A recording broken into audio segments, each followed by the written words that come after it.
Hi friends, welcome to our channel పిట్జ్వల్ Telugu. Friends, మీరు మన ఛానల్కి ఫస్ట్ టైం వస్తున్నట్లయితే సబ్స్క్రైబ్ చేసుకోండి.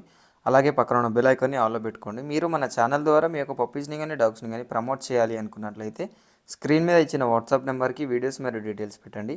ఇవాళ వచ్చేసి మీ దగ్గరికి మంచి షో క్వాలిటీలో ఉన్న సిడ్జు ఫీమేల్ పప్పీస్ని అయితే సేల్కి అయితే తీసుకొచ్చానండి. పప్పీస్ లొకేషన్ వచ్చేసి హైదరాబాద్లోని కేబిహెచ్పి. మనకు ఇందులో వచ్చేసి 3 ఫీమేల్ పప్పీస్ ఉన్నాయండి. ఏజ్ వచ్చేసి 48 డేస్. వ్యాక్సినేషన్ కంప్లీట్ అయిపోయింది. అదేవిధంగా మనకు ట్రాన్స్పోర్టేషన్ అయితే అవైలబుల్గా ఉంది అని అయితే చెప్పడం జరిగింది. పప్పీస్ అయితే చాలా మంచి షో క్వాలిటీలో ఉన్నాయి. అదేవిధంగా మనకు పప్పీ యొక్క ఫాదర్ వచ్చేసి పుష్ప 2 మూవీలో యాక్ట్ అయితే చేయడం జరిగిందంట. ఓనర్ గారు అయితే చెప్పడం జరిగిందండి. మనకు అదే క్వాలిటీ పప్పీస్ అయితే ఉన్నాయి అని అయితే చెప్పినారు. ప్రైజ్ మిగతా డీటెయిల్స్ చూడాలి అనుకున్నట్లయితే టైటిల్లో ఇచ్చిన ఓనర్ నెంబర్కి కాల్ చేయండి. అన్ని డీటెయిల్స్ అయితే తెలుసుకొని పప్పీస్ని అయితే తీసుకుంటారు అని అయితే అనుకుంటున్నాను. పప్పీస్ లాట్లో తీసుకున్నట్లయితే ప్రైస్ అయితే తక్కువలో ఇవ్వడం అయితే జరుగుతుంది. ఇది ఒకటైతే గమనించగలరు. Thank you.